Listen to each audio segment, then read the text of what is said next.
제가 책을 읽다가 와닿는 부분이 있어서 한번 읽어드릴게요. 제가 이런 영상은 제가 거의 차트 영상만 있었지 이런 영상은 없었는데 한번 제가 읽어보겠습니다.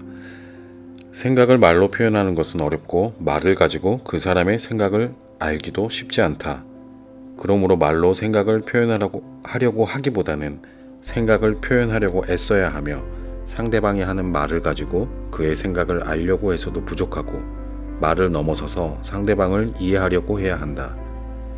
어떤 이론을 공부하든지 간에 혹은 어떤 사람으로부터 지식이나 경험을 배우든지 간에 그의 말에 사로잡혀서 말을 신봉하게 된다면 사실 많은 난관에 봉착하게 되는 경우가 많다. 정작 그 이론을 만들거나 가르침을 준 사람은 상당히 이론 적용에 있어 자유로운 점이 있지만 그걸 배운 사람들은 오히려 속박되고 부자연스러워지는 것이다. 그러므로 항상 자유로운 상태에 이르러야 한다. 불과 한 반 페이지 정도 되는 내용인데요. 저는 이거를 굉장히 공감을 했습니다. 이 표현이요. 그러니까 제가 내 머릿속에 있는 걸 어떻든 이식을 하고 싶은데 라는 표현을 한 적이 있는데 딱 요런 느낌이에요. 그러니까 여러분들이 느끼실 때 제가 이야기하는 것들이 사실 이거 좀 복잡하게 얘기가 말이 들어가는데 내 머릿속에 있는 것을 여러분께 전달하기 위해서는 어떤 말이 있어야 되겠죠. 언어라는 것이 있는데 그 언어라는 것이 어떤 한 사람의 생각을 100% 온전하게 다른 사람에게 전달할 수 있는 도구인가? 그 많은 사람들이 아니라고 하더라고요. 근데 생각해보니 저도 그러한 것 같습니다. 제 생각도요.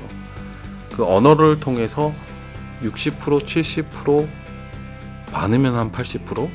그 정도까지는 전달이 되는 것 같은데 이게 고스란히 잘 전달이 되진 않는 것 같아요. 그리고 저 스스로는 또 표현력이 조금은 부족하다고 느끼니까 그게 80%까지는 또 안 갈 것 같고요. 아무리 말을 또 잘 해도 그게 고스란히 온전하게 다 전달이 될 수는 없는 것 같습니다. 그래서 언어라는 게 그런 어떤 단어라는 게 또 그 뉘앙스라는 것도 있지만 어쨌든 한계가 있다.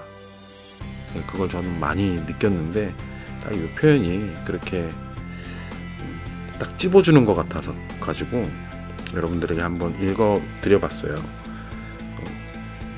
다시 한번 중요한 걸 보자면 정작 그 이론을 만들거나 가르침을 준 사람은 상당히 이론 적용에 있어서 자유로운 점이 있지만 그걸 배운 사람들은 오히려 속박되고 부자연스러워지는 것이다. 그러므로 항상 자유로운 상태에 이르러야 한다. 마지막이 참 어렵죠. 그러므로 항상 자유로운 상태에 이르러야 한다. 그 자유로운 것 저는 조금 이렇게 표현을 바꿔서 하고 싶습니다. 내가 자유롭게 적용할 수 있을 정도로 반복을 많이 하자.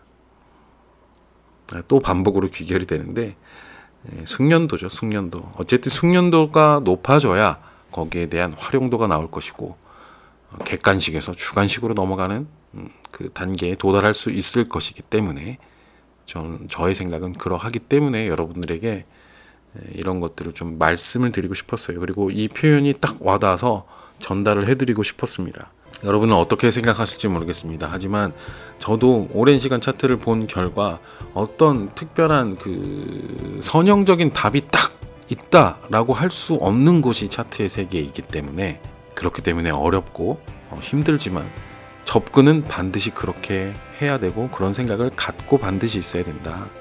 어떤 정량적인 수치에 의해서 딱딱딱 맞게 떨어지는 경우도 상당히 많이 있지만 항상 그렇게 움직이진 않기 때문에 그것에 대한 항상 그렇게 움직이지 않는 그 다른 움직임에 대한 방향이 다를 수도 있고 형태가 좀 다를 수도 있겠죠.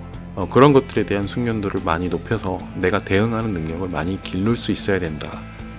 그런 것들이 조금 더 빨리 되기 위해서 제가 영상도 계속 이렇게 남겨드리면서 설명을 하려고 애쓰고 이렇게 하고는 있는데 어떤 정량적이고 수치적인 관점으로 차트를 보시는 분들에게는 굉장히 제가 애매한 이야기를 한다라고 느끼실 수도 있습니다.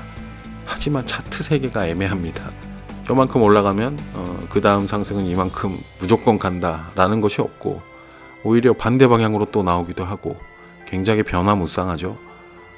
그 흐름 안에서 우리는 당황하지 말아야 하기 때문에 반복을 해야 되고 숙련도를 높여야 됩니다. 이 내용이 여러분들에게 거래 철학, 저는 투자라는 것보다는 거래, 매매라는 표현을 많이 하는데, 그럼 거래 철학, 매매 철학에 대한 조금 더 뭔가 갖추어지거나 혹은 이런 생각이 없었던 분들이라면 저의 이야기를 듣고 한 번 더 생각해 볼 수 있는 계기로 만드셨으면 하는 바람으로 또 와닿는 문구를 한번 제가 읽어봤습니다. 계속 공부하시고 반복하시면 계속 발전할 수밖에 없습니다. 너무 답답해하지 마시고요.